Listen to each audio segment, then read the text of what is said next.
Salut à tous, bienvenue chez l'Amadoué. Alors aujourd'hui la tonte de Hope, donc petite orpheline qui est arrivée pendant l'automne. Donc comme vous voyez, on est en plein en train de la tondre. Je lui ai paré les onglons déjà, donc les ongles des pieds. Ah, amigo, c'est bien. Comme c'est sa toute première fois, elle est forcément un petit peu nerveuse, mais ça roule plutôt bien. Donc comme je vous disais dans une vidéo précédente, pour pas agir comme un prédateur, on n'isole pas l'animal tout seul. Donc il y a les copines qui sont à côté, les autres qui sont là, parce qu'elles sont déjà tondues et tout, j'ai pas besoin. Et là, j'ai gardé une lolotte qui est calme, et maman et la petite avec le demi-frère. Donc j'ai commencé par elle, parce que je sais qu'elle est plutôt bien tactile, et plutôt à l'aise avec l'homme. Comme ça, les deux petits, ils observent. Ils ont déjà observé la tonte des adultes il y a 2-3 jours. Et donc, je vais filmer dans les conditions du direct, un peu comme d'hab. Comme ça, vous allez voir que l'animal, voilà, il est sur ses 4 pattes, il n'est pas au sol. Il est rassuré parce qu'il y a les copines qui sont pas loin. On lui donne un peu de grain de temps en temps pour quand même valider, rendre la chose un peu positive. Moi, je vois qu'elle a quand même des gros yeux, qu'elle est en mode un peu stressée, hein, mais c'est normal. Hein. La tondeuse, ça vibre, ça fait du bruit, on la touche partout. C'est pas simple. Donc là, clairement, j'ai fait les parties les plus faciles, c'est-à-dire le manteau, un peu le cou. Et là, je vais m'attaquer un peu plus aux pattes, au bas du ventre, le reste du cou. Donc c'est mon fiston qui va filmer. Et on va voir ce que ça raconte. Hein. Donc comme d'hab, pas de filtre dans les conditions du direct. Je montre tout. Et surtout, je montre qu'on peut tondre des lamas, des alpagas, debout, sans entrave. Sans problème particulier, quoi. On va bouger avec l'animal, on va s'adapter. Petit bout de caca collé. Ouais, désolé. On va s'adapter à l'animal. Ah, Amigo, il veut rejoindre. Amigo, Ben. Ben aquí. Amigo. Tiens, vas-y. Là. Voilà. Voilà, le chien de protection, ils font super son taf. Il sent qu'il y a un petit peu de nervosité. Donc il vient voir si tout va bien. Donc ça, c'est plutôt bien. Allez, on s'y met. Donc tout est prêt. Je vous mets dans les mains du fiston. Tac, donc tu fais gaffe à tes doigts, qu'on voit pas tes doigts. C'est mieux.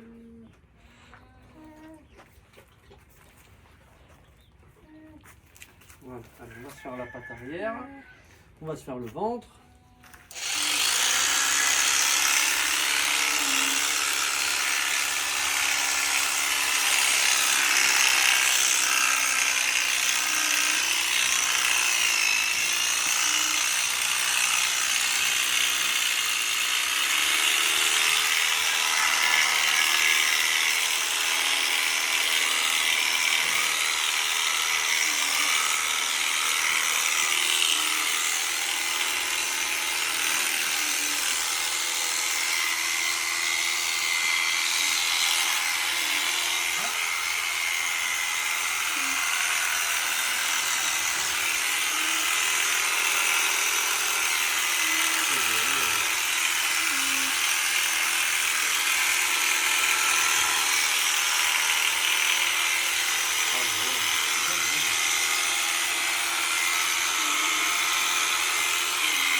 Voilà, je ne vais pas faire plus là pour la vidéo.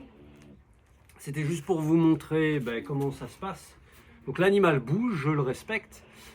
J'ai toujours souvent un contact avec la main pour sentir comment elle bouge et éviter de la blesser avec la tondeuse. Mais voilà, un animal qui n'est pas spécialement Un animal qui n'est pas spécialement éduqué, eh bien, ça le fait. Alors bien évidemment, là, le rapport de force, de poids, plutôt que de force, est plutôt à mon avantage parce que je suis plus grand, je suis certainement plus lourd qu'elle. Avec certains adultes, c'est un peu plus compliqué dans le sens où ça bouge un peu plus. Mais quand on a commencé, elle a voulu cabrer 1 ou 2 fois, je laisse faire. En fait, je ne vais pas contre elle. Par contre, j'essaie de lui montrer que moi, ça ne me fait rien. Ça ne m'atteint pas, ça ne me touche pas. J'essaie de bien... Voilà. Ça ne m'atteint pas, ça ne me touche pas et ça ne me gêne pas. Du coup, j'arrête pas en fait. L'animal il câble, j'arrête 1 seconde, hop, et je reprends. Et certains loulous, ils vont tester le cabrage, voilà, bouger. Certains, c'est les coups de patte. Certains, ça peut être des crachats en l'air pour dire tu m'embêtes. Certains peuvent essayer de se coucher. Et certains, ils essaient toute la checklist. Et si on laisse un peu trop faire, eh ben, l'animal, il voit qu'il y a de l'incidence et que ça fonctionne et donc il va le faire encore plus. Donc c'est là où il faut être à la fois doux et laisser faire l'animal, mais sans nous laisser faire en fait. Dans le sens continuer la tonte, quoi. Donc voilà, allez, on va lui donner un peu de grain. Thibaut, tu lui donnes un peu de grain. Merci d'avoir filmé. Voilà, donc je récompense pas souvent avec de la nourriture. Mais là, comme c'est la première fois, voilà, ça permet de détendre l'animal, d'être un peu plus à la cool. Donc je vais aller nettoyer la machine. À chaque fois, il faut enlever le gras et les poils, remettre un petit peu d'huile. Et on est reparti. Donc là, voilà, aussi, comme avec Pépina, donc la Wariso que vous avez vu dans une vidéo précédente, où elle avait le cucu tout sale, tout dégueu. Et bien en fait, j'ai pas filmé la fin, mais elle est restée debout. Donc je vous disais dans cette vidéo précédente là avec Pépina que c'était compliqué, elle se couchait beaucoup, mais que je la laissais debout et je faisais exprès de faire des pauses comme on fait avec elle, pour qu'elle comprenne, pour qu'elle redescende en stress. Pour qu'elle s'apaise un petit peu. Et comme je disais, vaut mieux porter 10 fois 6 kg qu'une fois 60 kg. Et je pense que la tonte au sol de manière entravée, c'est un gros stress énorme. Il vaut mieux un petit stress qui dure un peu plus longtemps. Et là, on fait des coupures, donc ça permet de souffler. Là, on est sur quelque chose de positif, là, de la nourriture, le petit goûter, là, ça fait plaisir. Donc l'animal, il s'apaise et c'est tranquille. Là, il y a beaucoup de laine qu'on laisse au sol, mais c'est la laine qui est moins belle. Donc ça, on laisse au sol. Des fois, je réutilise pour les activités pédagogiques avec les enfants. Et après, je repasserai si je peux pour enlever tout ça, là, ce que j'appelle après des fausses coupes. Voilà, tout ça, on va laisser au sol. Et voilà. Allez, je vous fais des gros bisous. Je vous dis à très bientôt pour d'autres vidéos. Après, on va enchaîner avec la femelle et son demi-frère. Voilà. Et eux, d'ici quelques jours, normalement, ils vont partir dans une autre famille. Donc voilà, je sais que...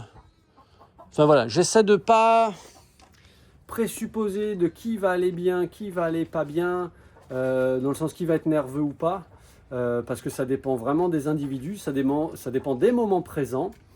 Comme nous, il y a des fois, on peut nous insulter, ça nous passe au-dessus de la tête, et des fois, à peine quelqu'un dit un truc de travers, que ça y est, on pète un plomb.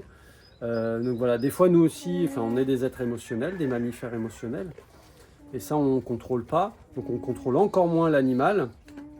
Donc il faut faire avec et pas contre. Donc si des fois ça bouge, on bouge. Ah bah oui, t'en veux, mais c'est pas comme si tu en avais eu tout à l'heure. Donc voilà, les animaux ils bougent, c'est ok, ils ont des émotions, c'est ok. Je pense qu'il faut faire avec et pas contre, c'est le leitmotiv ici. Et voilà pour ça. Allez, je vous fais des gros bisous, à très bientôt pour d'autres vidéos dans la bienveillance et dans le respect de l'animal. Ciao, ciao.